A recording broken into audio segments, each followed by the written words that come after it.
പ്രിയമുള്ളവരെ, നമ്മുടെ എല്ലാ ഗ്രാമപഞ്ചായത്തുകളിലും സ്മാർട്ട് സംവിധാനം നിലവിൽ വരാൻ പോവുകയാണ്. പൊതുജനങ്ങൾക്ക് വേണ്ടുന്ന എല്ലാ സേവനങ്ങളും സിറ്റിസൺ ലോഗിൻ വഴി ഓഫീസിൽ എത്താതെ തന്നെ ലഭ്യമാക്കുന്ന തരത്തിലുള്ള ആ ഒരു കാഴ്ചപ്പാട് കൂടി സർക്കാർ നടപ്പിലാക്കുന്ന സ്മാർട്ട് എന്ന ആപ്ലിക്കേഷൻ സോഫ്റ്റ്വെയർ 2025 ഏപ്രിൽ മാസം 1-ാം തീയതി മുതൽ നടപ്പിലാക്കുകയാണ്.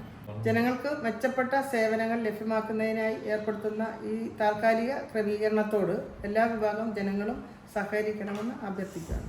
അപ്പോൾ നിലവിൽ നമ്മുടെ ഗ്രാമപഞ്ചായത്തുകളിൽ ILGMS എന്ന് പറയുന്ന സോഫ്റ്റ്വെയർ വഴിയാണ് നമ്മുടെ ജനങ്ങൾക്ക് ആവശ്യമായ സേവനങ്ങളെല്ലാം നൽകുന്നത്. അതിന് ജനങ്ങൾ നേരിട്ട് പഞ്ചായത്ത് ഓഫീസിലെത്തി ഫ്രണ്ട് ഓഫീസിൽ വന്ന് അപേക്ഷ കൊടുത്ത് അവിടെ നിന്ന് കിട്ടുന്ന റെസിപ്റ്റ് പ്രകാരം ഫയലിലെ നടപടിക്രമങ്ങൾ ജനങ്ങൾക്ക് അറിയാൻ കഴിയുന്നുണ്ട്. പക്ഷേ ILGMS മാറി സ്മാർട്ട് ആകുന്നതോടുകൂടി പൊതുജനങ്ങൾക്ക് ഓരോരുത്തർക്കും ഓരോ ലോഗിനാണ്, ഇൻഡിവിജ്വൽ ലോഗിനാണ്, സിറ്റിസൺ ലോഗിൻ എന്ന് പറയും. ആ ലോഗിൻ ഉണ്ടായിട്ട് ആ ലോഗിലൂടെ തന്നെ വീട്ടിൽ ഇരുന്ന് തന്നെ ആപ്ലിക്കേഷൻ അയക്കാൻ പറ്റും. വീട്ടിൽ മൊബൈലോ ഒരു ലാപ്ടോപ്പോ മറ്റു കമ്പ്യൂട്ടറോ ഉണ്ടെങ്കിൽ വീട്ടിൽ ഇരുന്ന് തന്നെ ആപ്ലിക്കേഷൻസ് അയക്കാൻ പറ്റും. അതല്ലെന്നുണ്ടെങ്കിൽ ഇത് കമ്പ്യൂട്ടർ ലിറ്ററസി ഉള്ള ആരെങ്കിലും സഹായത്തോടെ വീട്ടിൽ ആരെങ്കിലും ഉണ്ടെങ്കിൽ അവർക്ക് തന്നെ ചെയ്യാൻ പറ്റും.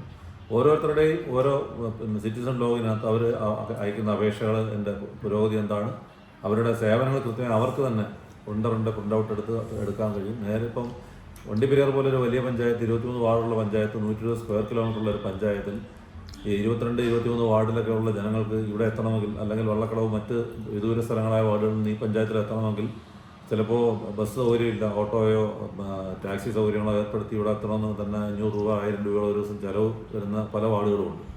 അപ്പോൾ അവർക്ക് അവരുടെ വാർഡ് കേന്ദ്രങ്ങളോ അല്ലെങ്കിൽ വീട്ടിൽ നിന്ന് തന്നെ ഇതിന് സൗകര്യം ഉണ്ടെങ്കിൽ ആ ഒരു വലിയ സാമ്പത്തിക ബാധ്യത തന്നെ ജനങ്ങൾക്ക് കുറയുന്ന ഒരു സ്ഥിതിയാണുള്ളത്.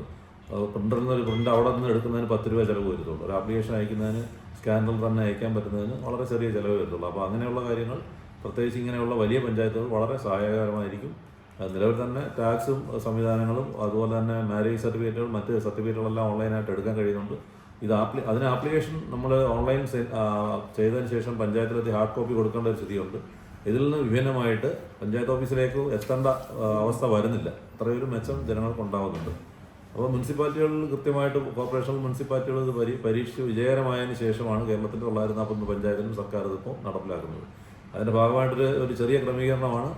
ഇപ്പോൾ ആ ഒരു പഴയ സോഫ്റ്റ്വെയറിലെ പ്രവർത്തനങ്ങളെല്ലാം നിർത്തി പുതിയൊരു സോഫ്റ്റ്വെയറിലേക്ക് മാറുമ്പോൾ ഉണ്ടാകുന്ന ഒരു മെയിൻ്റനൻസിൻ്റെ കാലയളവാണ് ഈ ഒരാഴ്ച അല്ലെങ്കിൽ 10 ദിവസം എന്ന് പറയുന്നത്.